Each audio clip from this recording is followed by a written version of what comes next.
Hello student, आपके सामने CUET UG की वीडियो नंबर 7। आज आपके सामने CUET UG MCQ video number 7 history ancient India प्राचीन भारत का इतिहास फॉर एंट्रेंस एग्जाम के लिए एक और वीडियो नंबर 7 आपके पास आने वाली है। ये प्राचीन भारत एंशिएंट इंडिया की हिस्ट्री के बारे में आपको MCQ दिए जा रहे हैं। तो एंशिएंट इंडिया हिस्ट्री का फर्स्ट MCQ वीडियो नंबर 7 का the earliest extent book on the Dharmashastra पर सबसे पुरानी अर्लीस्ट पहले वाली एक्सटेंट बुक नीचे लिखो में से कौन सी है जो विद्यमान है, आज भी अवेलेबल है। Option A Narada Smriti, B Brihaspati Smriti, C Manu Smriti या D none of the above. तो धर्मशास्त्र की अर्लीस्ट पहली जो विद्यमान बुक है, आज भी अवेलेबल है, वो है Manu Smriti. Option C correct है।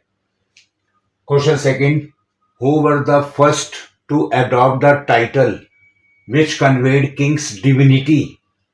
बताओ ये पहली बार पहला टाइटल किस राजा ने कन्वेड किंग को कन्वे हुआ था डिविनिटी का। डिविनिटी होता है गॉड की रजामंदी से रूल करना, यानी गॉड का एक खुशी से रूल करना और गॉड को ही जवाब देना कि उसने जनता के साथ क्या किया। तो वो कौन सा राजा था जिसको डिविनिटी मिली थी। ऑप्शन ए ग्रीक किंग्स थे, क्या शाकास किंग थे, कुशानास थे या गुप्तास थे। वो कुशाना राजा थे जिनको किंग्स की डिविनिटी मिली थी, यानी ये टाइटल है डिविनिटी का जो इस कुशाना राजा को मिला था। Question third, who issued the lion type of coin. शेर जैसे यानी लॉयन टाइप ऑफ कॉइन किसने इशू किए थे। Option A Chandragupta first, option B Chandragupta second, option C Samudragupta, option D Harsha. तो लॉयन टाइप के क्वाइन इशू करने वाले राजा का नाम चंद्रगुप्ता सेकंड था।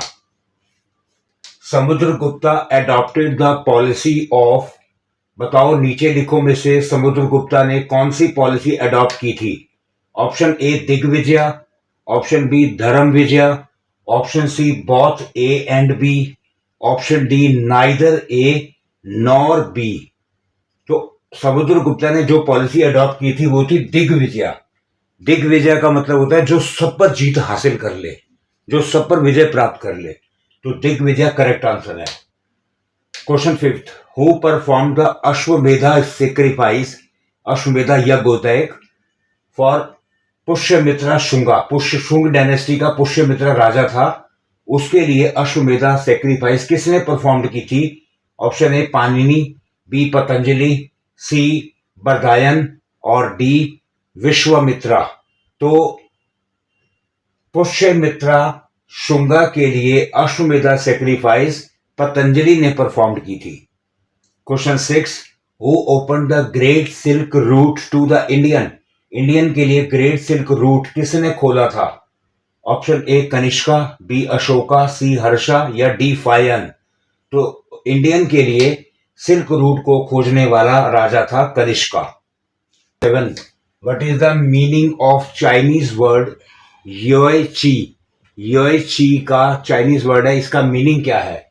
Option A moon tribe, B Asian tribe, C sun tribe और डी यंग पीपल।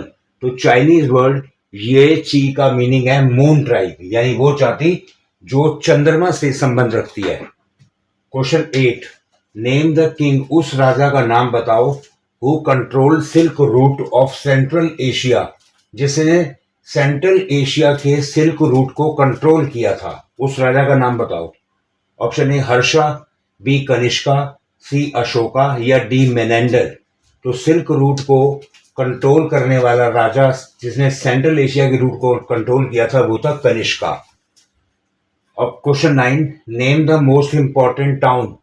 एक सबसे महत्वपूर्ण टाउन बताइए during the pre Gupta and Gupta period, यानी गुप्ता पीरियड से पहले और गुप्ता पीरियड के समय सबसे इंपॉर्टेंट टाउन का नाम बताओ। Gandhar option A, B Pataliputra, C Ujjain या D none of the above. तो प्री गुप्ता और गुप्ता पीरियड के समय में जो सबसे इंपॉर्टेंट टाउन था वो था पाटलिपुत्र। ये करेक्ट आंसर है। Who was Prabhavati? प्रभावती कौन थी? ऑप्शन ए, समुद्रगुप्ता's डॉटर, क्या समुद्रगुप्ता की बेटी थी? समुद्रगुप्ता's वाइफ, क्या समुद्रगुप्ता की पत्नी थी? चंद्रगुप्ता's वाइफ, क्या चंद्रगुप्ता की वाइफ थी? या चंद्रगुप्ता's डॉटर या चंद्रगुप्ता की बेटी थी? तो प्रभावती समुद्रगुप्ता की वाइफ थी, पत्नी का नाम था। Question 11, when was Gupta era started? Gupta युग कब शुरू हुआ था? गुप्ता पीरियड कब शुरू हुआ था?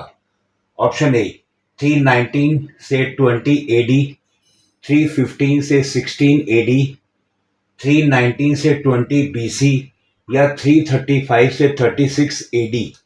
तो गुप्ता पीरियड स्टार्ट हुआ था 319 से 20 AD. Question 12, name the author of Allahabad pillar inscription. Allahabad के खंबे पर, इलाहाबाद के पिलर पर जो इंस्क्रिप्शन लिखे हुए हैं उसका ऑथर कौन था? ऑप्शन ए, सुदरखा, ऑप्शन बी, बाणा, सी, हरिसेना या डी, पतंजलि। तो इलाहाबाद के पिलर पर जो इंस्क्रिप्शन खुदे हुए हैं, जो लिखे हुए हैं, उसका ऑथर हरिसेना था। करेक्ट आंसर है हरिसेना। 3, who said? ये बात किसने कही थी कि समुद्रगुप्ता एज इंडियन नेपोलियन, कि समुद्रगुप्ता एक भारतीय नेपोलियन था? ये बात किसने कही थी?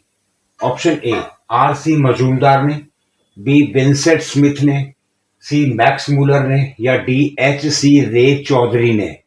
तो इंडियन नेपोलियन समुद्रगुप्ता को विंसेंट स्मिथ ने कहा था। ये करेक्ट आंसर है। Question 14, when did Saka era begin? Saka dynasty है, जैसे गुप्ता डायनेस्टी है, मौर्य डायनेस्टी है, ऐसी साका भी एक डायनेस्टी है। ये इरा कब शुरू हुआ था? Option A, 58 BC, B 78 BC, C 58 AD या डी 78 एडी। तो साका इरा शुरू हुआ था 78 एडी में। ये करेक्ट आंसर है। Question 15, what was the major item of import from Roman empire to India? Roman empire से भारत में कौन सा आइटम, मेजर आइटम आयात होता था, इंपोर्ट होता था? Option A, metal, B wire, C pottery या डी कॉइन्स। तो रोमन एम्पायर से भारत में जो मेजर आइटम इंपोर्ट आयात होता था वो था पॉटरी यानी बर्तन। 16, the most important item of export from India to Roman empire. सबसे महत्वपूर्ण आइटम कौन सी थी जो भारत से रोमन एम्पायर एक्सपोर्ट होती थी, निर्यात होती थी? ऑप्शन ए, स्पाइसेस, मसाले, बी पर्ल्स, मोती, मुसलिन, कपड़ा और स्टोन, पत्थर, प्रीशियस स्टोन। तो भारत से जो रोमन एम्पायर को सबसे इंपॉर्टेंट आइटम निर्यात होती थी, एक्सपोर्ट होती थी, वो थे ऑप्शन ए, स्पाइसेस यानी मसाले। Question 17, name the author of Mrichchhakatika. Mrichchhakatika एक पुस्तक है, एक बुक है, इसके ऑथर का नाम क्या था? ऑप्शन ए, भासा, बी सुदरका, सी नागार्जुना, डी गंगाचार्य। तो मृच कटिका के जो राइटर थे, ऑथर थे, उसका नाम था Sudraka. Question 18, who was the author of Natya Shastra? नाट्य शास्त्र एक बुक है संस्कृत की, इसके ऑथर कौन थे? Option A, Vasumitra, option B, Nagarjuna, option C, Bhasa, option D, अश्वघोषा। तो नाट्य शास्त्र बुक के संस्कृत की बुक है, इसके ऑथर का नाम अश्वघोषा था। ये करेक्ट आंसर है। Name the prominent in military tactics during Gupta period. Gupta period में एक खास मिलिट्री टैक्टिक्स कौन सी थी, उसका नाम बताओ। ऑप्शन ए, चैरियट्स, रथ दौड़, ऑप्शन बी, आर्चरी, निशानेबाजी, ऑप्शन सी, हॉर्स आर्चरी, घोड़े पर बैठकर निशाना लगाना या D, none of the above. तो गुप्ता पीरियड में जो सबसे प्रोमिनेंट खास चीज थी मिलिट्री टैक्टिक्स की वो थी हॉर्स आर्चरी यानी घोड़े पर बैठकर निशानेबाजी करना। Question 20, which was the most commonly use coin, सबसे ज्यादा कॉमनली कॉइन कौन से यूज होते थे? Option A Nishka gold coin, option B Shatamana silver coin, option C Kakini copper coin या ऑप्शन डी करशापाना। तो सबसे ज्यादा मोस्ट कॉमनली यूज कॉइन थे वो थे karshapana, option D correct answer है। Question 21, which empire opened the Red Sea route of Greeks and Indian, कौन से अंपायर ने रेड सी रूट्स को ग्रीक्स और इंडियंस के लिए खोला था? Option A Greek, option B Roman, C Muslim या D none of the above. तो रेड सी को ग्रीक्स और इंडियन के लिए ओपन किया था रोमन एम्पायर ने। Roman empire, option B correct है। 2, which of the following was not the commercial center connected with the Gupta ruler? नीचे लिखो में से कौन सा व्यापारिक केंद्र कमर्शियल सेंटर गुप्ता रूलर के साथ कनेक्टेड नहीं था? Option A Calcutta, B Banaras, C Kaushambi या डी पाटलिपुत्रा। तो नीचे लिखो में से गुप्ता रूलर के साथ कमर्शियल सेंटर कनेक्टेड नहीं था, वो था कैलकाटा, ऑप्शन ए करेक्ट है। Question 23, who were Sarthavaha, Sarthavaha कौन थे? Option A caravan trader, B grain merchants, C money lenders या डी ब्रोकर्स। तो सार्थवता जो थे वो कारवान ट्रेडर थे। कारवान ट्रेडर वो होते हैं जो ग्रुप बनाकर कैमल पर एक जगह से दूसरी जगह लंबी लंबी यात्रा करके जाया करते थे, उनको सार्थवता कहा जाता था। 24, imported coins were mostly used as, जो क्वाइंस इंपोर्ट किए जाते थे उन्हें ज्यादातर इस्तेमाल किया जाता था। Option A item of jewellery बनाने में, ऑप्शन बी बुलियन, बुलियन होता है उन क्वाइंस की छड़े बना ली जाती थी, लंबी लंबी स्टिक्स, छड़ होते हैं जो लंबी, उसको बुलियन कहते हैं। ये करेक्ट आंसर है। ऑप्शन सी फॉरेन एक्सचेंज, क्या वो फॉरेन एक्सचेंज में लेन देन में काम आती थी, या करेंसी ऑफ सर्कुलेशन, या वो करेंसी में काम आते थे। तो ज्यादातर इंपोर्टेड क्वाइंस बुलियन के रूप में काम आते थे, उसकी छड़े बना ली जाती थी। Question 25, what was the name of south Indian money lender? South Indian, नीचे साउथ के जो मनी लेंडर होते थे उनको क्या नाम दिया गया था, दिया जाता था? Option A seth, option B Banjaras, option C Chettis, option D Panis. तो साउथ इंडियन के मनी लेंडर को चैतीस कहा जाता था, ये करेक्ट आंसर है। तो स्टूडेंट्स, आपके सामने video number 7 common university entrance test undergraduate history ancient India, प्राचीन भारत के, इससे पहले 6 वीडियो दे चुका हूं, ये 7वीं वीडियो है प्राचीन भारत की एनिशिएंट इंडियन हिस्ट्री की एमसीक्यू फॉर एंट्रेंस एग्जाम के लिए। आप इन्हें ध्यान से पढ़िए, समझिए।